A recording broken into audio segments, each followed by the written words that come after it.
Hi everyone. So let's jump into the first section of our chapter. So this section will look at sex and gender. We'll start with defining what these terms mean. Then we'll go into looking at sexual orientation, followed by gender roles and gender identity. So what is sex? Sex, sociologically refers to physical or physiological differences between males and females. And so, again, the most important thing to remember is that it is referring to biological characteristics distinguishing males and females. So this may include primary sex organs, such as organs related to reproduction. This may also include secondary sex organs, which are physical distinctions not related to reproduction. Gendered is defined as behaviors, personal traits, and social positions that society attributes to being female or male. So gender as a social characteristic that varies from one society to another and refers to what the group considers proper for its males and females. The sociological significance of gender is that it is the means by which society controls its members, its sources on the basis of sex, into different life experiences. So here I've included a video for you that shows you how girls somehow, when they're young, they run a certain way, and by they become a young woman, they run a certain way. So this, hopefully by watching this, you'll see the impact of society on socializing socializing someone with a female body into a young woman, and okay. Next, I've also included here for you to look at a counterexample for men. Here's the representation of masculinity by Justin Bieber. On the one side, you see it is actually heavily photoshopped, but this is an image that men and women, girls and boys, see as representing being masculine, even though it's highly photoshopped. So here is a video that looks at boys and how they are socialized to become a man. It's a very good video. I highly recommend it.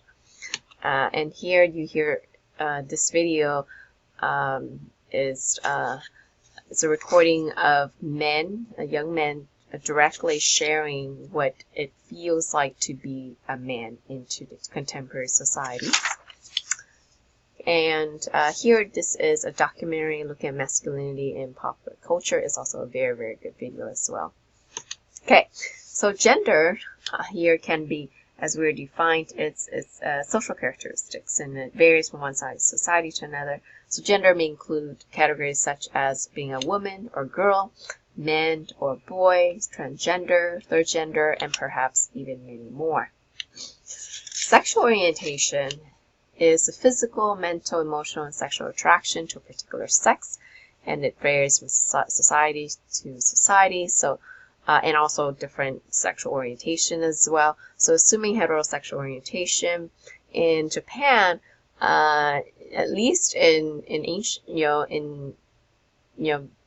ancient time, or several decades ago, it's a woman's neck. Well, I shouldn't say decades, it would be centuries, excuse me. So, centuries ago, a woman's neck is seen as the most central part of the body. This is perhaps still somewhat, prevalent, still in Japan perhaps, but probably not as prevalent as centuries ago.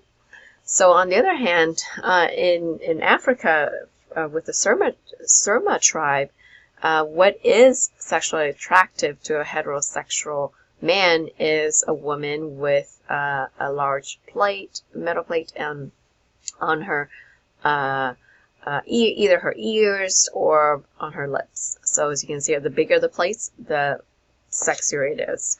So as you can see, again, assuming heterosexual attraction here, different society have different metrics for measuring what is seen as sexually attractive. So sexual orientations is typically divided into several categories: Heterosexuality refers to the attraction to individuals of the other sex. Homosexuality refers to the attraction to individuals of the same sex. Bisexuality refers to the attraction to individuals of either sex. Asexuality refers to a lack of sexual attraction or desire for sexual contact. Pansexuality is an attraction to people regardless of gender, gender identity, or gender expression. And queer is an umbrella term used to describe sexual orientations, gender identity, or gender expression. I'd like to also mention that heterosexuality can also be referred to as straight, and homosexuality can also refer to as gay.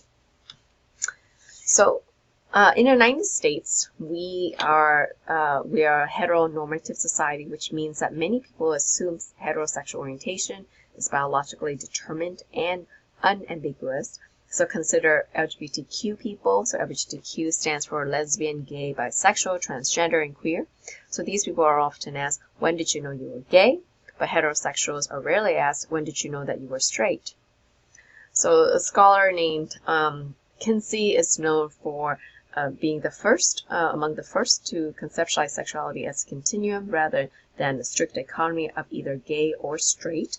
Later on, another scholar with Eve Segwig, this scholar expanded on Kinsey's notions. She coined the term homosocial to oppose homosexual and to describe non-sexual same-sex relations. She recognized that in U.S. culture, males are subject to a clear divide between the two sides of this continuum, whereas females enjoy more fluidity. So, for example, you are able to see women expressing homosexual social feelings such as hugging, hand-holding, and physical closeness, and perhaps the same thing it's less to be seen among heterosexual men. So there is no scientific consensus regarding the exact reasons why an individual holds a heterosexual, homosexual, or bisexual orientation. Research has been conducted to study possible genetic, hormonal, developmental, social, and cultural influences on sexual orientation, but there has been no evidence that links sexual orientation to one factor. Research, however, does present evidence showing that homosexuals and bisexuals are treated differently than homosexual in schools or workplace, and military, and other institutions in our society. So let's go into this idea of heterosexism, which is both an ideology and a set of institutional practices that privilege heterosexuals and heterosexuality over other sexual orientations. So much like racism and sexism, heterosexism is a systematic disadvantage embedded in our social institutions, offering power to those who conform to heterosexual orientation while simultaneously disadvantaging those who do not. Homophobia refers to an extreme or irrational aversion to homosexuals, which accounts for further stereotyping and discrimination. So an example of this would be DOMA, which is the Defense of Marriage Act, which was passed in 1996 to limit the definition of marriage to a union between one man and one woman. So another blow to same-sex marriage advocates is in 2008 in California passed Proposition 8, which limited marriage to unions of same-sex partners.